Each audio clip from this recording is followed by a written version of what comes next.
procedures. This is about implementing a program in your business that will take your business to new levels in terms of performance, in terms of accuracy, in terms of efficiency. So let's talk about building your business health check program.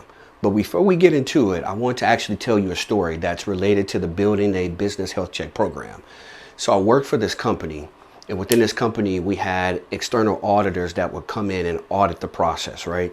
So when you look at the scores of the audit process, 1 month it would be up, the next month it would be down, the next month it would be up, and the manager or the owner would put notes on the paper basically saying, hey, we need to do better, or great job, we need to do better, great job. So anytime the scores were low, you would see that we need to do better.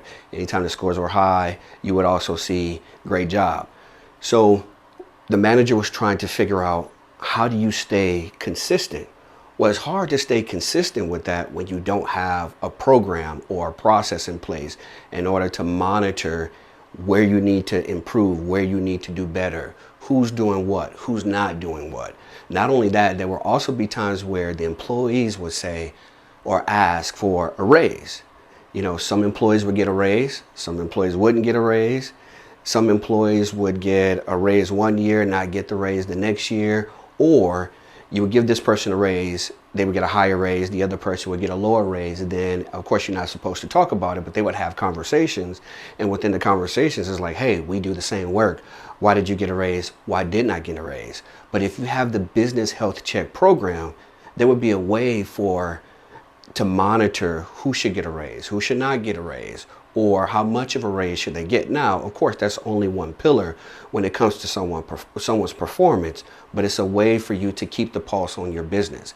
It's a way for you to keep the pulse on the performance. So then there's no question when you're having conversations with your staff about increases or about raises, you have something tangible to say, well, you were performing well here, there are some opportunities here. But not only that, you can also keep a pulse on the performance of your business as well with the business health check program. So the whole purpose of the business check program is to monitor and keep a pulse on how your business is performing and how your employees are performing. So this will be just a quick high level of what we're going to talk about when you build your business health check program.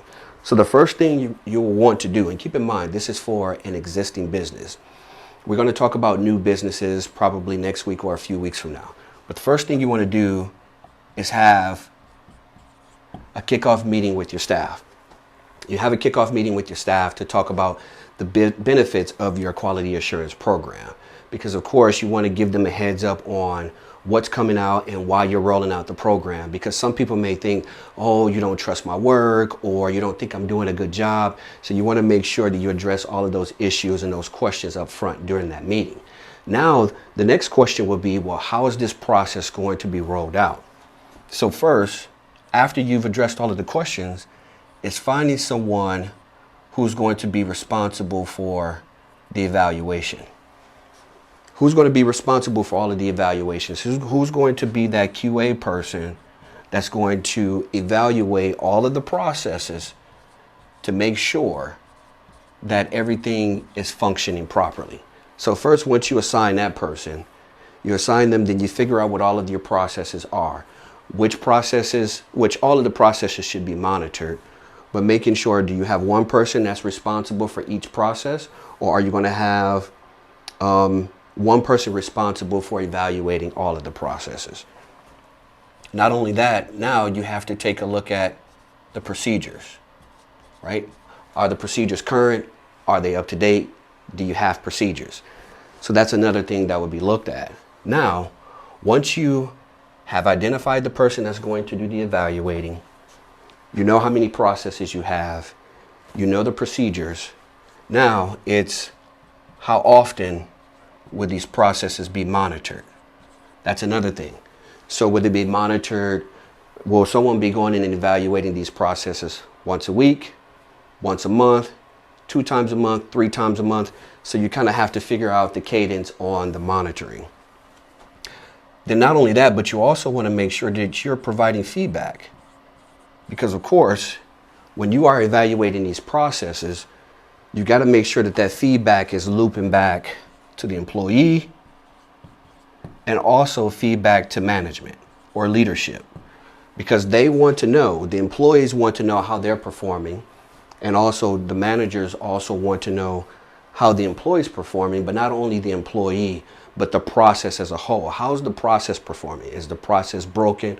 Are there any gaps? Are there any bottlenecks? So then after that, at the end of the month, so we'll just put EOM, which is end of the month reporting. So on the reporting, you're going to have bar graphs to show how the business is performing, how the employee is performing. So that's the end of the month reporting. So when you look at everything in a nutshell, when you build your business health check program, you want to have a meeting with your staff so they'll understand what the program is all about.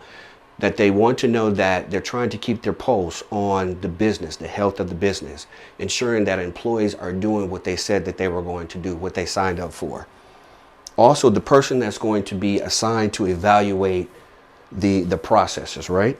Ensuring that you know all of your processes, ensuring that you have procedures for all of your processes, ensuring that all of the processes are being monitored, ensuring that the employees and managers are receiving feedback regarding the processes that they have in place, and that ensuring that the people that are actually owning these processes, that they're following the procedure to the T, but also having the end of the month reporting to show if your performance is trending up, if it's trending down, or if it's flat. What you don't want to do is have a surprise when the auditor comes in and they want to see how your business is performing that you don't know because you don't have the pulse on your business. This allows you to be proactive in your performance. This allows you to have a program or a process in place when it's time to sit down with that employee and do an evaluation to say, okay, yes, you've been doing an exceptional job. These are your quality scores. Based on the processes that you're responsible for, these are your scores. Now, when it comes to the process itself, you can also see the feedback on this evaluation form to say, okay, these are some opportunities. Here's some free form comments off to the side to actually identify the opportunities so you can see where you're trending in terms of strengths and where you're trending as far as opportunity. Now that we have the kickoff meeting out of the way, we've had a chance to meet with leadership, we had a chance to meet with the team. Now we're going to go back and build the intake form. The purpose of the intake form is to understand, one, the number of processes. That's the first thing. So we want to understand the number of processes that will be evaluated. Now this is speaking from the evaluator's perspective. So the person that's going to be designated to complete the evaluations, the quality assurance evaluations, once a week, once a month, whatever the cadence is or whatever the frequency is. So now you have the number of processes. You also want to determine the number of procedures. And the purpose of that is to understand, do you have a procedure for each process? Now you want to know if they have an existing QA process. Now, in your business, if you don't have an existing QA process, that's fine. That's the whole purpose of this, is to implement a QA process within your business. But if you have an existing QA process, this is an opportunity to evaluate that existing QA process. So not only do you have the number of processes, the number of procedures, also your existing QA program, now you have the responsibility part. Who's responsible for each process? And I'm actually spelling that wrong, but let's get that right. All right. So who's responsible for these processes? Do you have one person that's responsible for all of the processes, or do you have individuals that's responsible for each process? So on that intake form, these are high level, most of the things that you want to have, because you want to have an idea of exactly what their process looks like. Another important thing to add are systems. What systems are used for all of these steps in the process? Now, if it's let's say a landscaping company, of course, it would be systems, it would be equipment. So just as the summary, intake form, number of processes, number of procedures, existing QA, responsibilities, what systems they use, and the equipment that they use. So now we're going to move to the second thing. Okay, so now we've had the meeting with the team. We've built the intake form. So now we're meeting with the subject matter expert. This is the person that has the knowledge behind the process. It could be the person that built the process or the person that's really close to the process. So now when we have that meeting with them, remember, we've already built out the intake form. So everything on that intake form that we put together in a format, we want to ask this person all of those questions because they know about the procedures, right? They probably wrote the procedures. So they know about the procedures. They know about the number of processes. These are things that they know. They know the systems. Oh, spelled that wrong. But they know the systems, right? They know about the equipment, if applicable. I'm just going to abbreviate that. They know the procedures. They know about the processes, the number of processes. They know the systems. They know the equipment. They know about any type of reporting that may exist.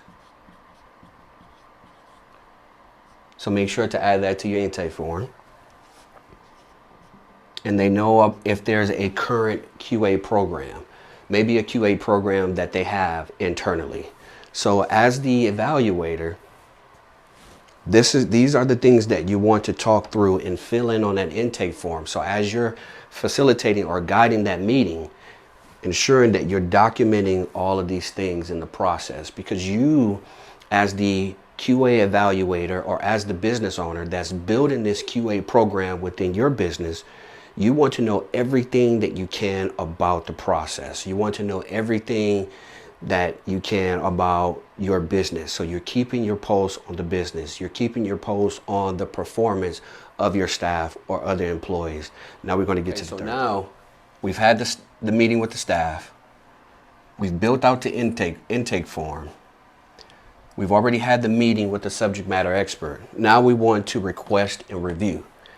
And what we're requesting and reviewing are everything that we asked for or asked about on the intake form. So we want to request and review the procedures. Because remember, if you are the QA evaluator or the person responsible for the QA evaluations, you want to read through the procedures to become familiar with the steps in the process, to become familiar with the process.